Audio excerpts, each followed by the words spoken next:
l'actualité automobile. Faites le plein. Un parcours bien contrôlé. C'est le Guide de l'auto. La référence depuis 1967.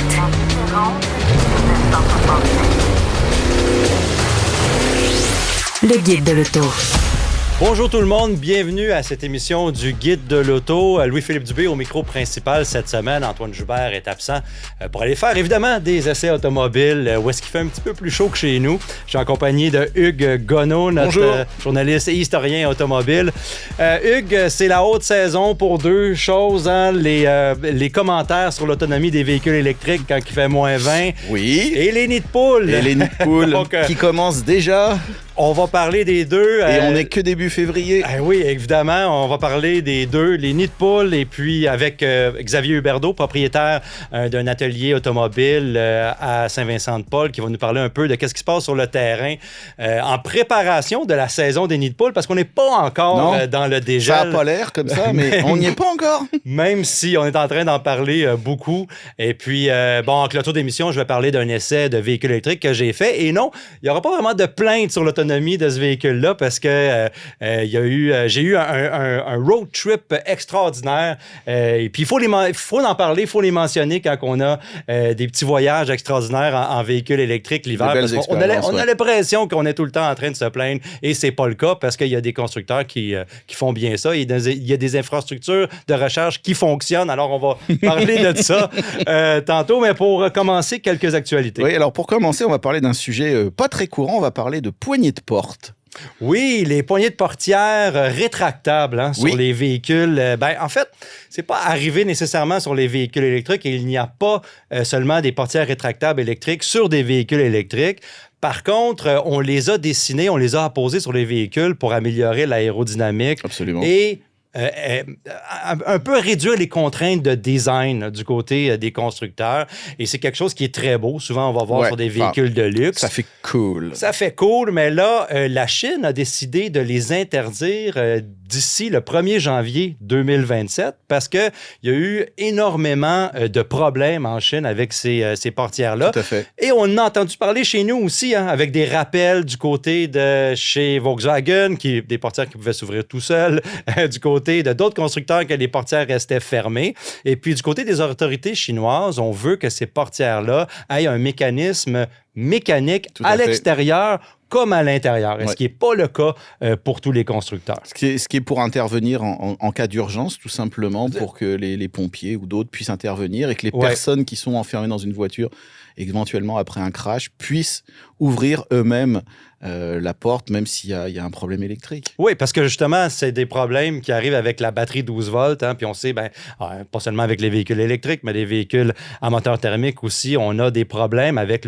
plus de systèmes électroniques qu'on a dans les véhicules. Si on dépend de l'entrée et la sortie du véhicule à cause de cette batterie 12 volts-là, là, dans les situations d'urgence, ça peut devenir un problème. Puis cette décision-là des autorités chinoises, ça va devenir un problème pour plusieurs constructeurs parce qu'on pense à Tesla, on pense à Mercedes-Benz, on pense à même Kia Hyundai, on pense à BMW avec le nouveau iX3, par exemple, qui est un véhicule qui devrait faire des ravages dans ces marchés-là. Il va falloir repenser. Et assez rapidement, parce que le 1er janvier 2027, ça arrive vite. Là. Puis je pense que c'est pas nécessairement une mauvaise chose. Encore une fois, on assiste à la complexification de choses qui devraient rester simples. Une poignée de porte, c'est une poignée de porte. Écoute, réinventer la poignée de porte. Pourquoi foutre des moteurs électriques, des choses qui peuvent péter, qui tiendront pas plus de 5 ans? Ouais. Je parle même pas des problèmes. Enfin, on n'en a pas connu énormément, mais sous la glace, quand la voiture est sous une couche de glace ou de choses comme ça, ça peut être aussi un problème. Il va falloir revenir à des choses un petit peu plus simples et on commence à voir qu'il y a beaucoup de choses qui tournent un petit peu en haut en termes de technicité. Et justement, on parle de technicité et on va parler d'une bombe de technologie qui est la nouvelle Mercedes Classe S. La Mercedes Classe S qui a eu un petit facelift, là, on va se le permettre avec le terme anglophone, pour 2027. Évidemment, c'est la grande limousine chez Mercedes-Benz, le symbole de l'opulence, cette Classe S-là, la berline. Évidemment, elle est équipée de poignées de portière, justement, comme on parle, mais aussi de beaucoup de technologies à l'intérieur, comme tu l'as mentionné. Tu mentionnes aussi que revenir à la mécanique ou revenir à la base, certains constructeurs ont cette approche-là, comme Audi, Hyundai, etc. On les entend dans les médias dire qu'on veut revenir avec des commandes manuelles. Une compagnie comme Slate, le petit pick-up américain qui a été vraiment dessiné pour être basique. On retrouve des vitres manuelles à l'intérieur. Je trouve ça tellement rafraîchissant. Là, ouais. Alors, c'est pas le cas pour la Mercedes. Ah non, là, on est complètement à l'opposé. Là. 2 écrans de 12,3 pouces qui font face au conducteur, 14,4 pouces en diagonale d'écran pour le système d'infodivertissement. On l'appellera plus système d'infodivertissement parce que ça contrôle virtuellement tout dans le véhicule. Et puis, on a un écran auxiliaire, évidemment, pour le passager à l'avant, ce qui est quand même pratique commune là, chez plusieurs constructeurs. Mais on a adopté cette planche-là chez Mercedes-Benz que je pense qu'on veut garder pendant un bout de temps. À l'extérieur, évidemment, c'est un design Mercedes-Benz qui est plutôt classique parce que, justement, Gordon Wagoner, le chef du design chez Mercedes-Benz, je pense qu'il est là depuis 10 ans, a quitté ses fonctions en janvier. Beaucoup crient « Hourra » parce que justement... j'en fais partie. Gordon Wagoner nous a donné des véhicules de la gamme EQ, comme la EQS, la EQE, et les utilitaires là, qui viennent avec cette gamme-là électrifiée. Et puis beaucoup de concessionnaires, beaucoup de propriétaires de ces véhicules-là trouvaient qu'il manquait le pizzazz, la substance Mercedes-Benz. Il y a le manque de pizzazz et le problème, c'est que l'évolution du style maintenant est tellement lente. C'est un peu le problème chez tous les constructeurs allemands. Peut-être un peu moins BMW, là, qui a quand même, semble avoir reçu le mémo. Mais Mercedes, là, ça tourne en rond depuis quand même un paquet d'années. Donc, un petit peu de sang frais dans les studios de design, ça fera du bien. Ouais, on voit que cette classe S-là a quand même pas subi le bistouri de Gordon Wagoner de manière trop profonde avec les courbes arrondies. On essaie de revenir en arrière un petit peu avec celle-ci. 3 motorisations, ça ne change pas. Là. On a le 6 cylindres en ligne de 3 litres, 442 chevaux avec hybridation légère. On a la 580e avec un hybride rechargeable qui est bonne jusqu'à 577 chevaux et la S580 avec le V8 4 litres qui a une puissance qui varie entre 496 et 530 chevaux. C'est sensiblement là, les mêmes motorisations qu'on avait avant, juste avec quelques petits ajouts et quelques petites modifications techniques. Donc, pour poursuivre... Puis il y a quand même, il faut le dire, il y a beaucoup de possibilités de personnalisation. Il y a énormément d'équipements technologiques, on l'a dit. Ils ont sorti des ceintures de sécurité chauffantes parce que c'est vrai, c'est absolument indispensable pour ne pas froisser son costard à $5,000. Mais tu sais, Mercedes-Benz, quand on avait sorti avec le Air Scarf, là, qui était pour réchauffer le cou du conducteur d'une décapotable par temps frais. C'est vraiment le genre je trouvais le Air Scarf assez intéressant parce que ça permettait de faire durer un petit peu l'utilisation de son cabriolet un peu plus tard dans la saison. Donc, ça se justifiait bien. Le coût de la ceinture de sécurité chauffante, je commence à me dire que peut-être les constructeurs dans le très haut de gamme commencent à tourner. Enfin, ils commencent pas, ils tournent en rond et ça fait vraiment plus quoi inventer pour en rajouter. Je ne sais pas où ça va s'en aller, mais c'est pareil, encore une fois, ces voitures-là, après 5 ans, dans quel état ça va être? Mais une ceinture, tu sais, souvent avec Porsche, avec Mercedes, les ceintures de sécurité de couleur au choix sont très dispendieuses. Je peux m'imaginer que les ceintures de sécurité chauffantes, cette option-là va être dispendieuse aussi. Regarde, le but, c'est de faire monter le prix le plus possible. Et puis pour une clientèle qui est capable de se payer ces véhicules-là. Oui, non, mais ça, c'est tout à fait bien. Mais encore une fois, plus de techno égale plus de problèmes à long terme. Là, je vois plus l'intérêt d'en rajouter comme on en rajoute actuellement. Moi, j'ai l'impression qu'en termes de substance, ça tourne vraiment en rond. Ouais. Mais bon. Bon, écoute, il y a d'autres affaires que tu vas trouver que ça tourne en rond aussi dans la classe S. Ça va être la dernière chose que je vais mentionner sur le véhicule. C'est que le nouveau système d'exploitation, ce qu'on appelait avant le MBUX, qui est devenu le MBOS, Operating System, qui a des processeurs d'une puissance sans précédent qui permettent d'embarquer les intelligences artificielles comme Gemini, comme ChatGPT.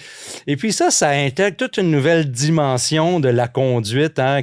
Comment qu'on va interagir avec les véhicules. Et Mercedes-Benz, dans les derniers lancements ou les dernières présentations auxquelles j'ai assisté, nous proposait des systèmes comme votre véhicule va vous parler ou va adopter un comportement vocal qui va s'adapter à votre attitude, qui va s'adapter à votre personnalité, en fait. Donc, c'est un petit peu intrusif, selon moi.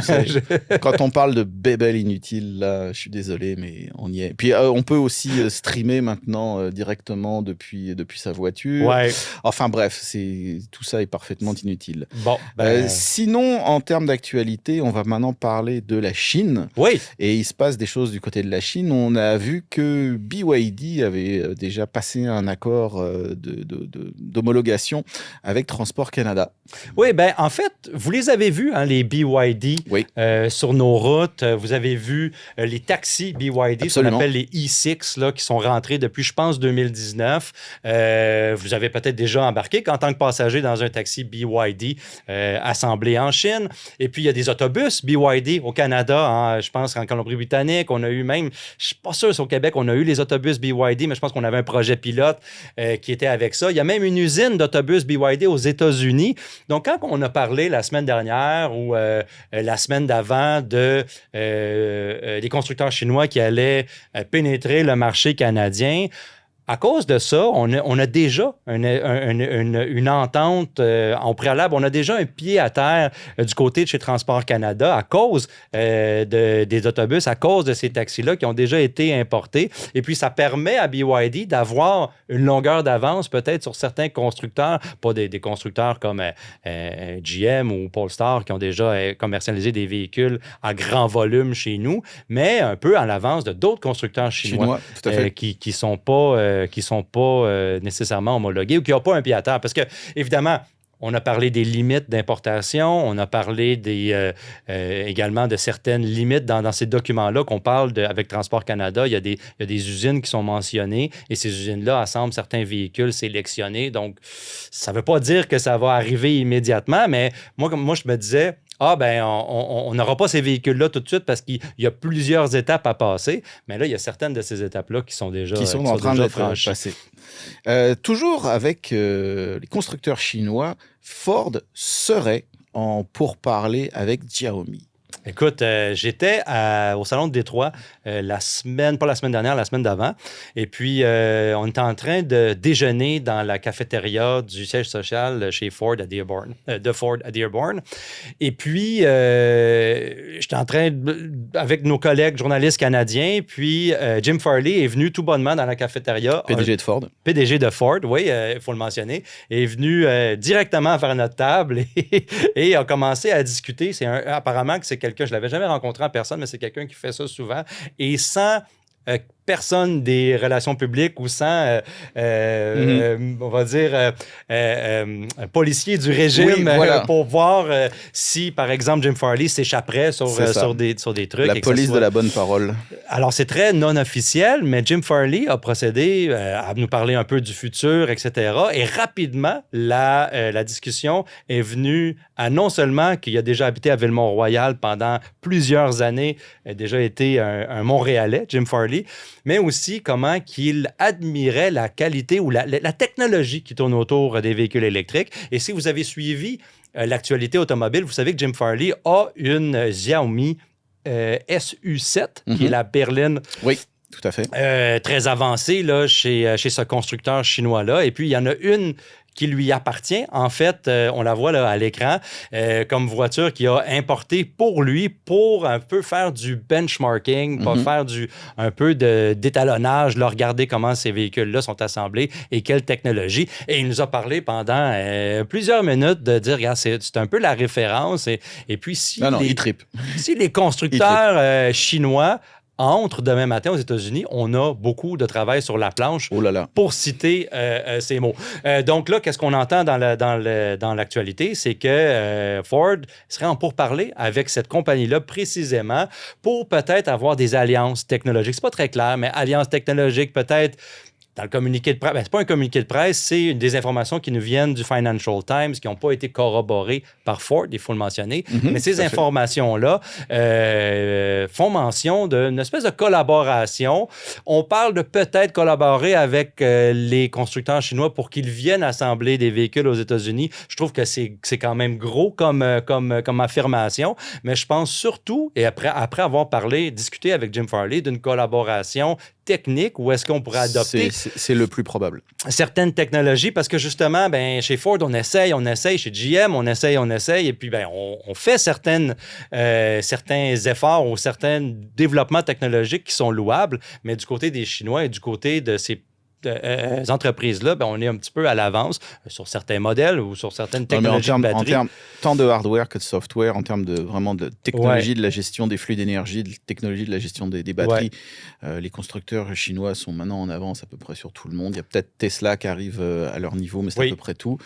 Et effectivement, pour les autres constructeurs, c'est paradoxal, c'est maintenant les Américains qui vont aller chercher de la technologie chinoise, alors que pendant des décennies, c'était l'inverse. C'était l'inverse. Donc, vraiment, on peut s'attendre à ce qu'il y ait peut-être des débouchés ou on sent que les constructeurs chinois se rapprochent. Là. Il y a un petit pied à terre au Canada, il y a des ententes. Là, il y a le Mexique, là, ça commence à... Il y a les constructeurs américains qui commencent à faire des alliances. Ça, à un moment donné, ça va être, et on le sait depuis plusieurs mois, même voire plusieurs années, ça va être indéniable. Ça, on ne pourra pas les repousser. J'ai vu passer une nouvelle concernant Xiaomi, justement, comme quoi la marque allait arriver officiellement en Europe, mais déjà, il y a de l'importation grise et les SU7 se vendent comme des petits pains chauds dans plusieurs pays européens.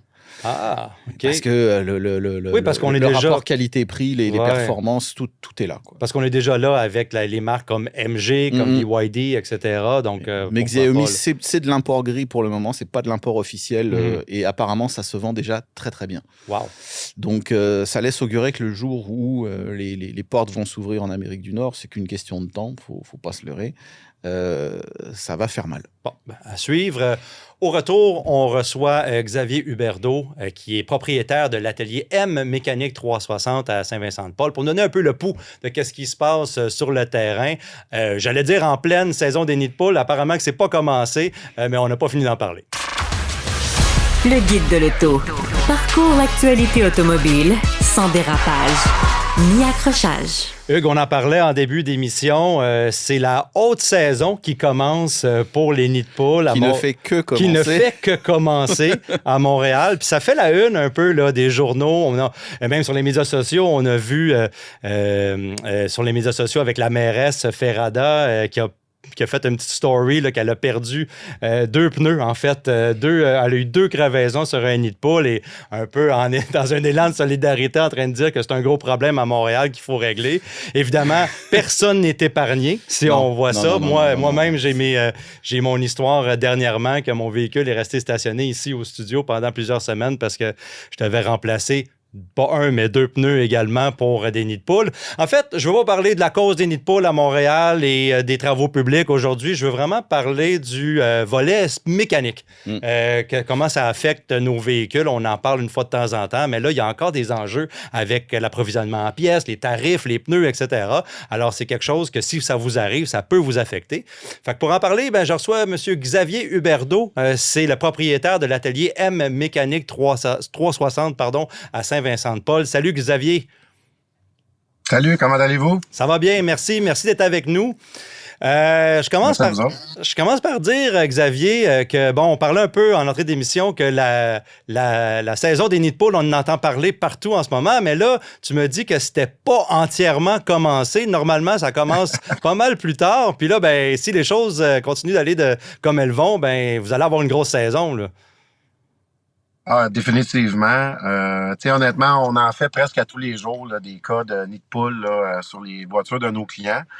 Puis, en disant ça, que c'était pas encore la grosse saison, effectivement, c'est surtout quand il y a les grosses périodes de gel et dégel. Là, ça se multiplie par 3 et par 4. Mais le montant de voitures qu'on dessert à l'atelier toutes les semaines, c'est impressionnant, là, honnêtement. Puis, évidemment, c'est pas toujours agréable comme situation, même pour vous, parce que justement, il faut trouver des pneus, il faut trouver des pièces, il faut trouver des pièces de remplacement. Si on parle de ces pièces-là, là, moi, j'ai en tête les rotules, ce qu'on appelle les ball joints là, en bon français, puis les tie rods, les pièces de suspension, surtout les jantes, les pneus. Un nid de poule, là, ça bouffe pas mal tout si on le prend là, de manière vraiment pour faire beaucoup de dommages. Oui, définitivement. On est chanceux quand, en fait, ça coûte peut-être juste un pneu. Je vous dirais que la majorité des cas, ça se résume souvent à un pneu et une jante là aussi. OK. Mais après ça, faut tout regarder par la suite, toute la paramétrie des roues, parce que souvent, ça va jouer aussi sur les alignements. Ça endommage aussi toutes les pièces que tu as énumérées. Mm-hmm. Ça fait quand même beaucoup de dommages, puis ça cause beaucoup de casse-tête là, au niveau des consommateurs, ça c'est certain. Il y a des délais, le client perd sa voiture pendant quelques jours. C'est des surprises, c'est non planifié pour personne non plus. Donc, c'est loin d'être agréable. Là.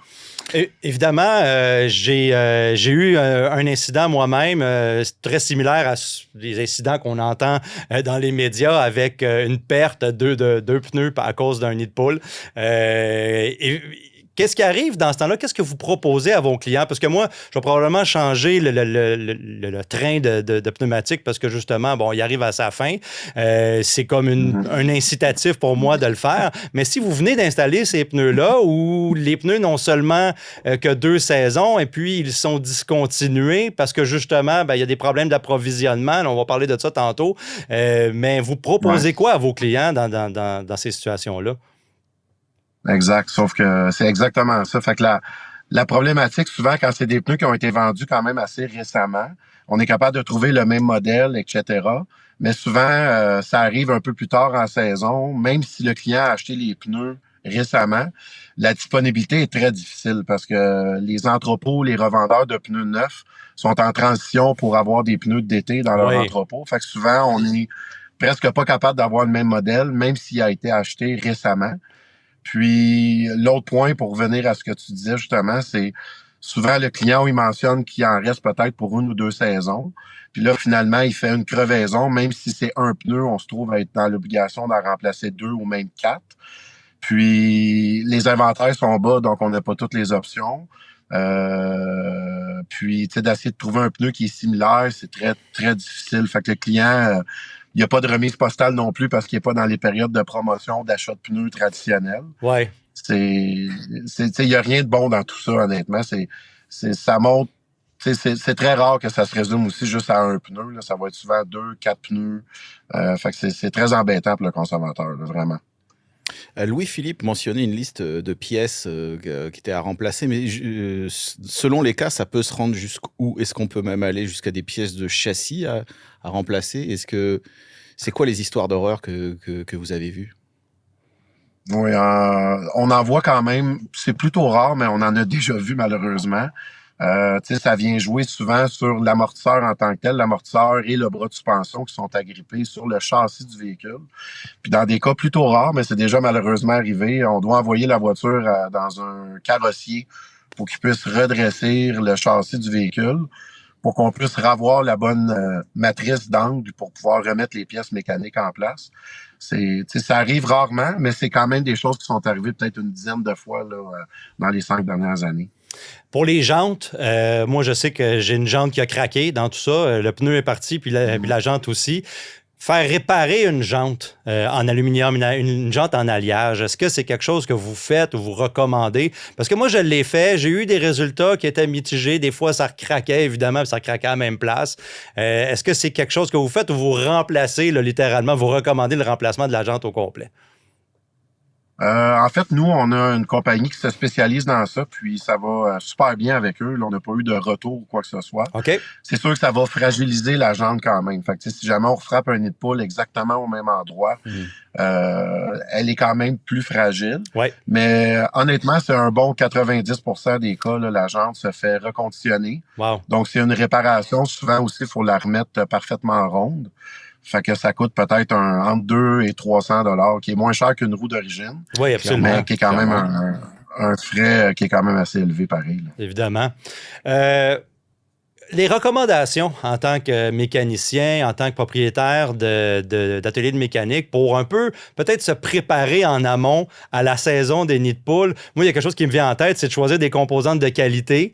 Je vois qu'il y a également des véhicules qui sont avantagés quand le flanc du pneu est plus épais. Moi, j'ai une vieille Mercedes qui roule sur ce qu'on appelle il roule sur des timing belts. Là. C'est des pneus à profil très, très bas. Et même en hiver, j'ai choisi ça parce que, je devrais choisir des pneus qui sont différents pour affronter l'hiver, mais ça vient avec mon véhicule. L'esthétique avant le pratique. Je suis sûr qu'il y a des recommandations que vous faites. Écoutez, choisissez un pneu avec un meilleur profil. Choisissez des composantes de qualité qui ont moins tendance à briser avec les chocs. Est-ce qu'il y aurait d'autres recommandations?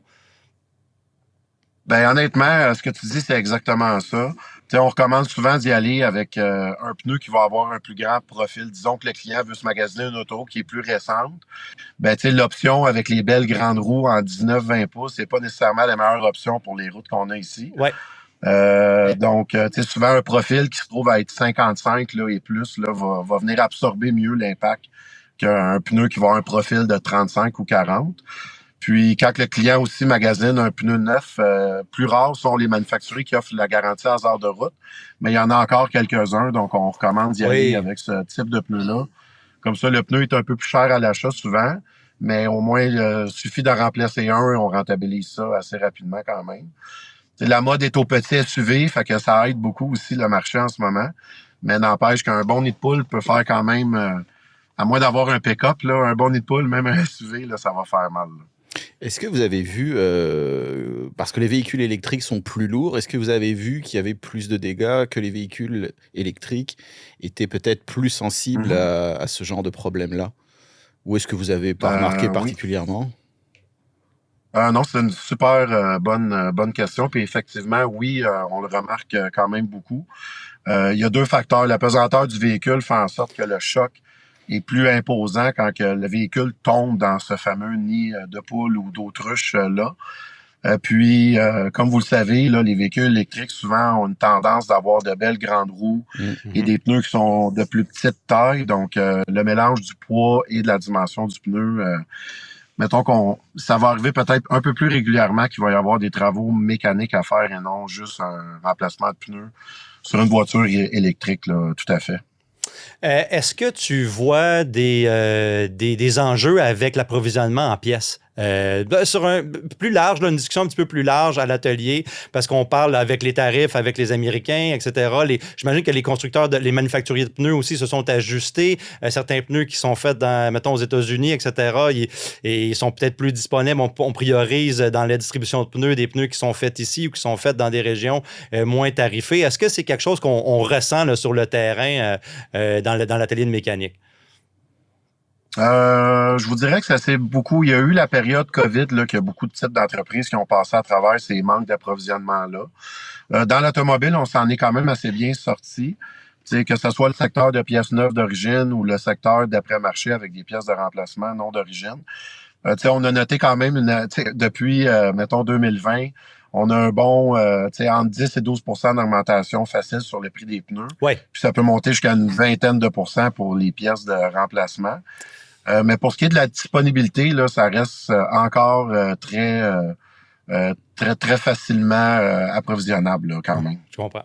Alors, garder ses pneus gonflés à la bonne pression, avoir des composantes de qualité, et puis conduire prudemment. C'est la base. C'est la base. Pour pas que ça arrive, mais des fois, on ne choisit pas. Moi, je conduis prudemment, puis ça m'est arrivé.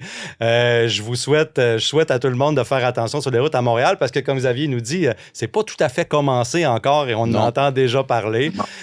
Donc, bon courage pour les prochains mois. Puis merci de nous avoir donné un peu le pouls de qu'est-ce qui se passe là, sur le terrain côté mécanique, parce que je pense qu'on n'a pas fini d'entendre parler des dégâts de nid de poule. Encore une fois, merci Xavier Huberdeau d'avoir été avec nous, puis on se reparle bientôt. Merci à vous deux. Sans faute. Merci beaucoup. Merci. Bye-bye. Laissez faire votre clignotant. Entrez directement dans le guide de l'auto. Hugues, aujourd'hui, tu nous parles d'une voiture qui a voulu donner un souffle un peu à la marque Chrysler dans les années 70, la Cordoba. L'or des Aztèques est l'un des mythes fondateurs de l'Amérique. En utilisant le nom d'une province d'Argentine et en installant un logo en forme de pièce antique sur leur coupé, les gens de Chrysler cherchaient peut-être inconsciemment la route de l'or. Et ils l'ont trouvée. La Cordoba peut se vanter d'avoir sauvé la marque Chrysler. À quand remonte l'apparition là, du nom Cordoba chez Chrysler? Alors, le lien entre l'or et la Cordoba est apparent dès la première apparition du nom chez Chrysler.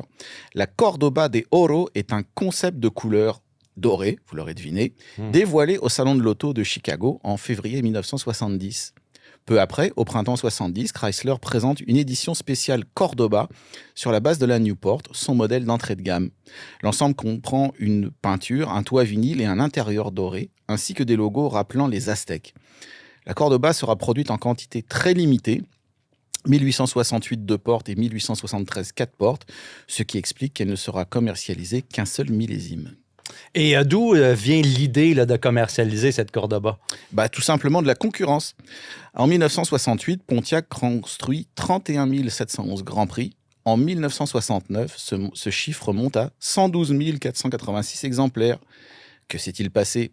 Eh bien, la marque a développé une nouvelle approche pour ce modèle en l'orientant plus sur le segment des voitures de luxe personnel, les personal luxury cars, comme la Thunderbird.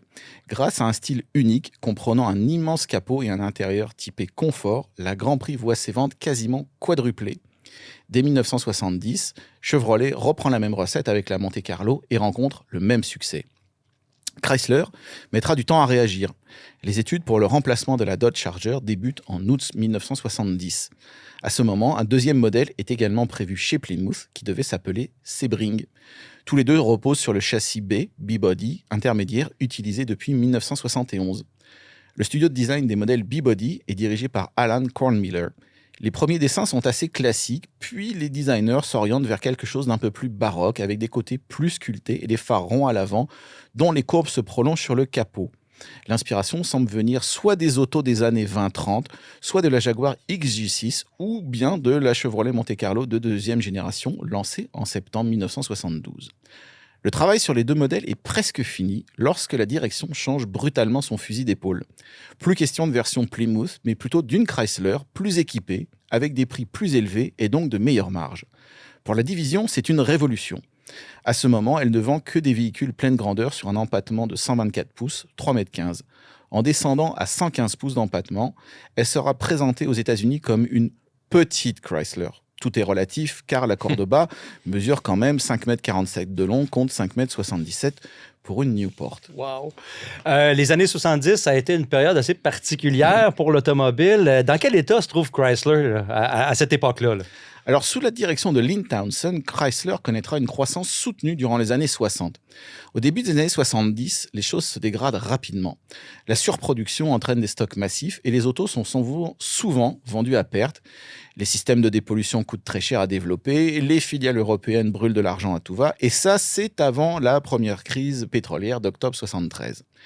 La corporation se retrouve dans le rouge en 1974. Lynn Townsend démissionnera ou sera démissionné en juillet 75. Pour Chrysler, la marque, c'est à peu près la même chose. Depuis 1969, les ventes baissent et les tout nouveaux modèles pleine grandeur de 1974 sont fraîchement accueillis par le public, en grande partie à cause du choc pétrolier. Les ventes passent de 234 229 exemplaires en 1973, alors que les autos en sont à leur 5e année sur le marché, à seulement 111 373 en 1974. Pour remonter la pente, il va falloir faire quelque chose de spécial. Côté marketing, ça a quand même été un hit, hein, la Cordoba, quand c'est arrivé. Ça a fait un coup d'éclat. Ouais, effectivement. Les premières présentations au public américain sont réalisées avec la voix de l'acteur Richard Basehart, porte-parole traditionnelle de la marque dans les années 70. Puis arrivent les célèbres publicités où Ricardo Montalban, surtout connu pour L'Île Fantastique et Star Trek 2, vante les mérites de la Cordoba et de son souple cuir de Corinthe, soft Corinthian leather, dans la publicité. En fait, ce fameux cuir de Corinthe n'existe pas. Il s'agit d'une invention des gens du marketing. Dans la réalité, les Cordoba reçoivent exactement le même matériau que les autres Chrysler. Ah ouais. Mais voilà, c'est resté dans l'inconscient collectif. Et quant à Ricardo Montalban, il demeura porte-parole de Chrysler jusque dans le milieu des années 80. Techniquement, la Cordoba utilise des barres de torsion à l'avant et des ressorts à lame à l'arrière.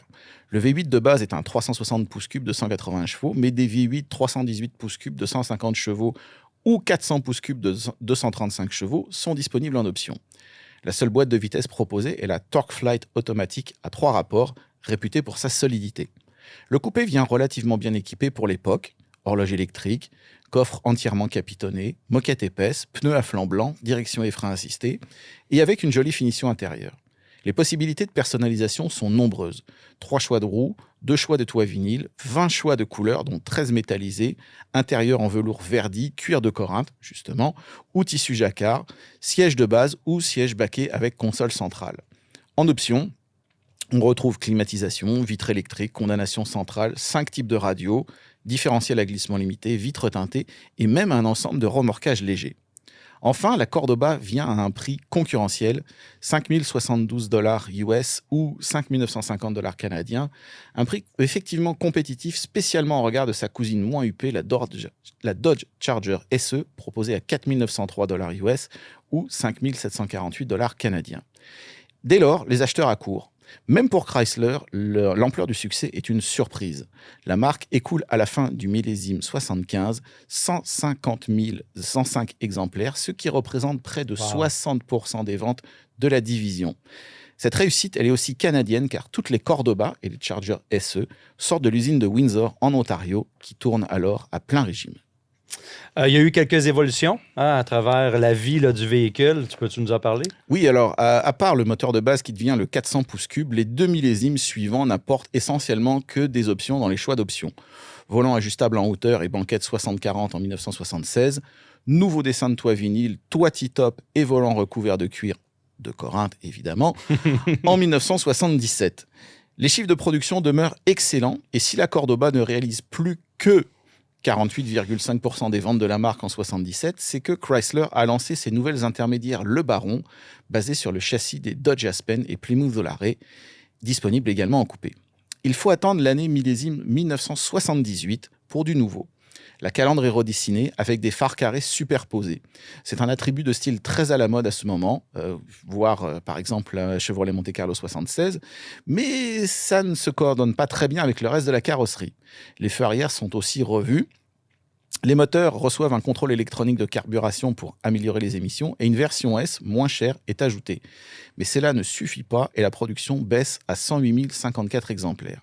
Pour 1979, Chrysler capitalise sur son passé glorieux avec ses 300 Letter Series en sortant un modèle 300 sur la base de la Cordoba. Blanche avec des bandes rouge, blanc, bleu et une calandre spécifique, les 300 reçoivent également une suspension renforcée, le V8 360 pouces cubes, car entre-temps, le moteur de base des Cordoba était devenu le 318 pouces cubes, et un tableau de bord en aluminium machiné. L'ensemble est cher, $2040 US, et l'auto n'est écoulée qu'à 3811 exemplaires. Les ventes de Cordoba baissent encore à 73 195 exemplaires. À ce moment, la corporation lutte pour sa survie qu'elle ne doit qu'au prêt garanti du gouvernement américain. En 1980, on passe à une nouvelle génération pour la Cordoba. Effectivement, elle et sa cousine Dodge, désormais dénommée Mirada, sont basées sur la plateforme M des Le Baron et elle repose sur un empattement de 112,7 pouces. Le moteur de base devient le 6 cylindres de 225 pouces cubes de 90 chevaux, une première dans l'histoire du modèle, alors que le seul V8 disponible est un 318 pouces cubes de 120 chevaux, 130 chevaux à partir de 1981. Cela permet à Chrysler de sauver du poids, pas loin de 400 livres, et aussi de mieux passer les normes gouvernementales de consommation café. Mais les nouvelles Cordoba présentent un style signé par une équipe de designers dirigée par Ben Delfia, plus générique et surtout trop poche des Le Baron coupés. Après le second choc pétrolier, le coupé ne trouve plus sa place sur le marché et les ventes s'effondrent. De 46 406 exemplaires en 1980 à seulement 13 471 en 1983. La marque tentera de maintenir l'intérêt en offrant une version plus abordable LS ou bien des ensembles d'équipements, mais rien n'y fait. Le coup près tombe sur les Cordoba et Mirada, ainsi que les Impériales qui utilisent la même plateforme, à la fin du millésime 83. Est-ce que la Cordoba a réellement sauvé là, la marque Chrysler? Sans le moindre doute. En 1976, la Cordoba réalise à elle toute seule 68,4% des ventes de la marque. La première génération s'est vendue à 662 110 exemplaires en 5 ans.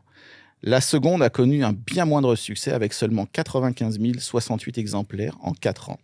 Clairement, la Cordoba aura permis à Chrysler de tenir jusqu'au prêt garanti du gouvernement américain et au lancement des nouvelles K-Car. En 1983, la société a remboursé tous ses dus et regarde vers le futur.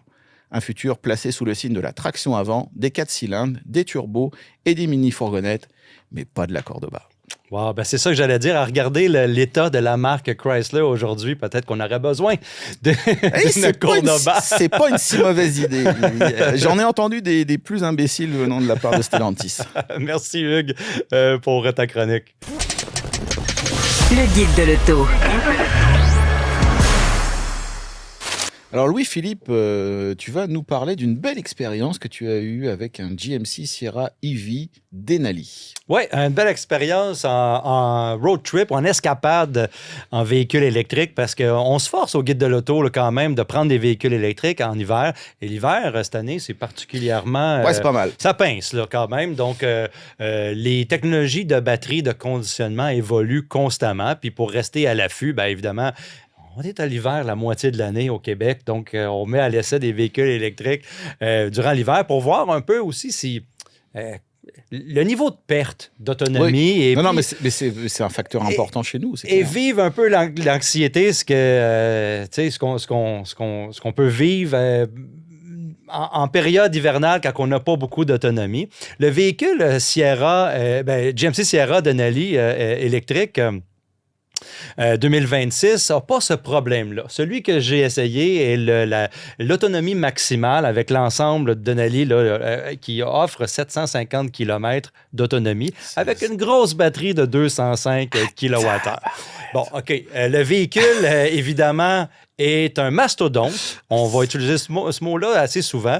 Grimpé avec des bottines de 24 pouces. On parlait des nids de poules tout à l'heure. Pour les jantes en alliage. Du 24 pouces dans les nids de poules. 24 pouces, c'est quand même pas évident. Et c'est un véhicule lourd. Hein. Il est plaqué L, il pèse 9000 livres, là, je pense. Son poids nominal brut, là, je ne l'ai pas en tête, mais ça dépasse les 10 000 livres, évidemment. Avec 200 kWh de batterie, qu'est-ce que tu veux faire? 5 kWh. Il n'y a pas de miracle. Hein. Et évidemment, donc un véhicule qui est quand même très gros, très imposant. Une camionnette, ça ne sera pas facile pour les camionnettes électriques dans les prochaines années parce qu'elles sont très dispendieuses, elles sont très pesantes. Puis bon, pour toutes les raisons qu'on a énumérées dans les dernières années, elles se classent très difficilement là, dans l'utilisation d'un pick-up. Moi, j'ai fait un petit voyage de snowboard. En fait, je suis parti de Montréal puis je suis allé jusqu'à Sainte-Anne-de-Beaupré, au Mont-Sainte-Anne. Et puis, j'ai une borne de recharge chez nous, le véhicule entièrement rechargé, mais j'avais à peu près 300 km qui me séparaient Sainte-Anne-de-Beaupré, à peu près ça.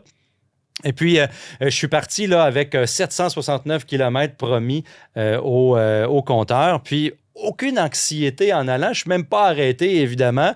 Et rendu au Mont-Sainte-Anne, j'ai pu brancher. Donc, ça, c'est la clé. Là. Et aussi bien quand il fait moins 20, qu'il fait moins 30, si tu es capable d'avoir une borne à destination, ça change pas mal tout là, dans la donne du véhicule. Alors, j'étais capable de m'en ficher. Je trouve que ce véhicule-là, bon, en ville, ça porte dur, c'est 24 pouces de pneus, c'est pesant, on le ressent pesant, le véhicule. C'est sûr. Pas une très bonne visibilité, 3/4 arrière. C'est imposant, là, imposant pour le conducteur et imposant pour les autres utilisateurs de la route. Par contre, amplement de performance. Là, on parle d'au-dessus de 700 chevaux, là, pour 760 chevaux là, pour cet ensemble-là. Donc, ne manque pas de jus sous la pédale de droite. Et dans les batteries non plus. Et dans les batteries non plus. Bon, évidemment, avec 769 km. J'ai eu une consommation à peu près, là, en allant, je vais parler un peu de la batterie puis de l'autonomie sur mon retour aussi parce que, évidemment, j'ai pas fait, j'aurais pu recharger entièrement le véhicule à la borne au Mont-Sainte-Anne. Soit dit en passant, le Mont-Sainte-Anne, c'est une montagne qui a les infrastructures en décrépitude un peu au niveau des remontes de pente, au niveau des chalets, au niveau des bornes de recharge, ils en ont amplement. C'est Et moi, tip-top. moi je fais du snowboard beaucoup, puis je suis allé OK. dans d'autres montagnes, dans les Laurentides, et on est 300 personnes, il y a quelques bornes, tout le monde se les arrache, tandis qu'au Mont-Saint-Anne, il n'y a pas eu ce problème-là. Évidemment, bon, j'ai consommé en moyenne 40 kWh au 100 km. Donc, c'est quand même une bonne consommation. Pour vous donner une idée à la maison, un Tesla Model 3, c'est quoi? 18? Un petit peu plus peut-être en hiver, là, parce que justement, c'est froid, mais quand même, à moins 20, on s'en sort pas. Puis avec un véhicule de 9000 livres, là, quasiment 9000 livres. C'est toujours le problème. C'est un cercle vicieux. Plus ton véhicule est lourd, plus il va consommer. Plus il consomme, plus il faut que tu mettes de batterie. Exactement. Plus tu mets de batterie, plus il est lourd. Et puis, avec une camionnette Denali, on se prive pas. Hein? Les sièges chauffants, les volants chauffants, la température, on l'avait à température. Puis quand on veut 760 chevaux, ben on l'écrase. Mais est-ce que tes ceintures de sécurité étaient chauffantes? Non. Pas encore. Prenez note dans la division Denali. C'est le luxe chez Mercedes-Benz qu'on n'a peut-être pas de besoin, là, honnêtement. Mais en tout cas. Donc, 40 kWh, on 100 km. Écoute, avec la recharge, je suis parti avec une batterie pleine. Je suis arrivé là-bas, j'ai fait une petite recharge juste quelques heures pour dire, mais je l'ai laissé débrancher pareil. Et je l'ai rebranché une heure ou deux avant de repartir pour pas avoir une batterie complètement gelée pour faire exprès, là, parce qu'il y a quand même des infrastructures de recharge. Mais je voulais pas la brancher parce que je voulais aller tester les infrastructures. Et là, on voit à l'écran, pour ceux qui nous regardent en visuel, le système d'infodivertissement du Sierra EV Denali. Qui me proposait là, diverses stations de recharge à l'aide de Google Maps. Je trouve que oui, il y a plusieurs véhicules qui font ça, mais ça contribue à diminuer un peu l'anxiété avec des avis sur ces bornes de recharge-là, lesquelles fonctionnent mieux, est-ce qu'il y a de la nourriture à proximité, etc. À combien de batteries que je vais arriver à destination. C'est pas une innovation chez GMC, mais c'est quand même... Non, mais ce que tu sembles nous dire, c'est que c'est bien fait. C'est bien fait. Voilà. C'est bien fait et c'est facile et ça contribuait à garder les yeux sur la route. Ce qui est important avec un véhicule lourd, de 9000 livres, chaussé de pneumatiques toute saison, parce que justement, on n'est pas obligé là, avec les véhicules lourds de chausser avec des pneus d'hiver. Et les constructeurs ne se battent pas, évidemment, parce que justement, c'est 24 pouces de pneus. C'est comme ça. Donc, garder les yeux sur la route, c'est important. Avec des bons systèmes comme ça, on aime le système d'infodivertissement du côté du Sierra Denali. Mais j'ai pu tester une borne de 180 kW que mon système de recharge a pu prendre amplement avantage jusqu'à 180 kW. Donc, j'avais branché le véhicule un peu avant de partir. J'avais fait 200 km. Le véhicule s'était préconditionné avec le système Google pour que j'arrive à la borne et je sois capable de prendre. Je pense que j'aurais pu prendre 350 kW, même avec une borne qui était capable de me le donner selon les spécifications du constructeur. Mais encore là, à moins 20, moins 13, moins 15, c'est des affaires que je pense qu'on fait bien. Il n'y a pas eu d'anxiété de recharge, il n'y a pas eu de... et il y avait beaucoup de bornes de recharge sur le chemin, même si elles étaient très occupées. J'ai eu accès à ces bornes-là assez rapidement. Donc, à peu près, là, si on prend tous les calculs, là, j'ai fait... 512 km d'autonomie que j'ai eu là, sur les 769 ou les 750 qu'on promet. C'est pas une grosse perte. Pour un véhicule de ce poids-là, à cette température-là, je trouve que c'est quand même très bien. Quand on parle de 50 %, on va parler plutôt de 350, 400 km. Là, j'ai pu parcourir à 40 km, 40 kWh, pardon, au 100 km. C'est à peu près ça, un petit peu plus que 500 km, 512 km. Mais ce que tu sembles nous dire, c'est que le préconditionnement, c'est très important. Ça, c'est quelque chose... Charger à la maison avant de partir, puis... pas paniquer, recharger un petit peu ou être juste capable de s'en ficher, en fait. Remettre la batterie un petit peu à température. Garder la batterie à température, puis utiliser une borne si on veut une borne rapide. Mais honnêtement, j'aurais pu recharger au Mont-Saint-Anne pendant que tu skiais. 100%. Puis pas, nous autres, il faut faire le test de recharge rapide là, pour voir si la batterie est capable. Mais ça m'a coûté environ 75 $ en tout et partout. Et là, j'inclus le coût de l'électricité chez nous là, pour la borne et le coût de l'électricité en revenant pour remettre le véhicule à 100% comme je l'ai remis, comme je l'avais pris initialement, 75 $. Mais si je n'avais pas utilisé la borne de recharge à 180 qui est très dispendieuse, j'aurais pu réduire même ce coût-là. Alors, pour un 600 km en camionnette de ce format-là, en plein hiver, électrique, l'expérience a été quand même, somme toute, agréable. Comme j'ai mentionné d'entrée de jeu, ça va être difficile pour ces camionnettes-là de justifier la vente de ces camionnettes, surtout avec le modèle que j'ai essayé à 123 000 un véhicule qui est quand même très dispendieux. Et il n'y a même pas de ceinture chauffante à ce prix-là. On n'a pas besoin de prendre le modèle Denali, évidemment, pour ceux qui regardent ce véhicule-là.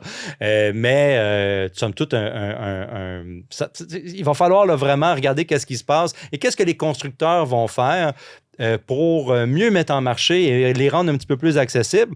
Mais quand tu penses à ça, si j'étais capable d'avoir sans anxiété mon 512 km à moins 20, puis de faire mes allers-retours en voyage comme ça, sans avoir à m'en ficher ou arriver à une borne à 12 de batterie, on est capable d'avoir un ensemble un peu plus petit, moins pesant, et travailler sur ça, il y a quand même un bon... ça regarde très bien là, avec cette technologie-là, qui est une technologie quand même américaine là, du côté de chez GM. Tout à fait.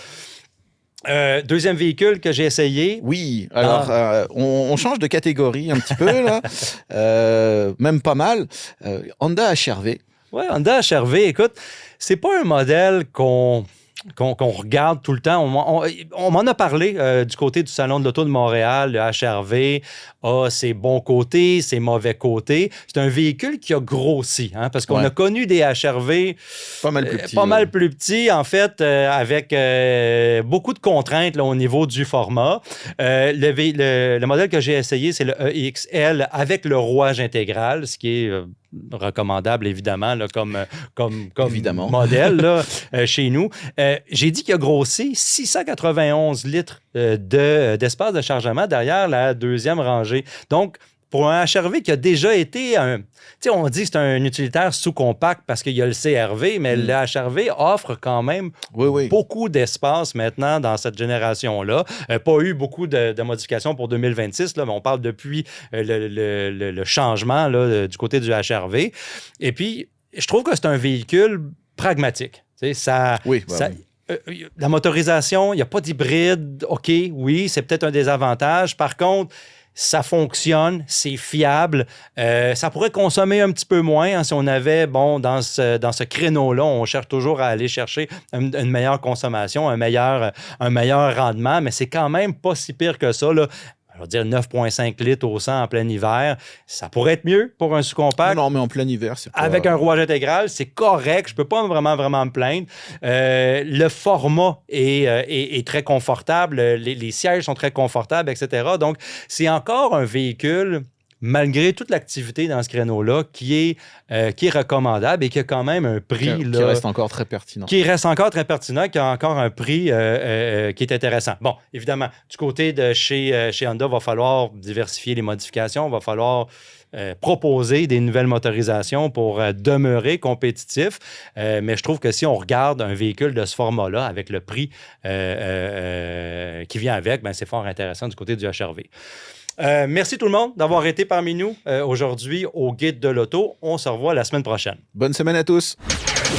Tous les épisodes du Guide de l'Auto sont disponibles en podcast sur l'application et le site cube.ca.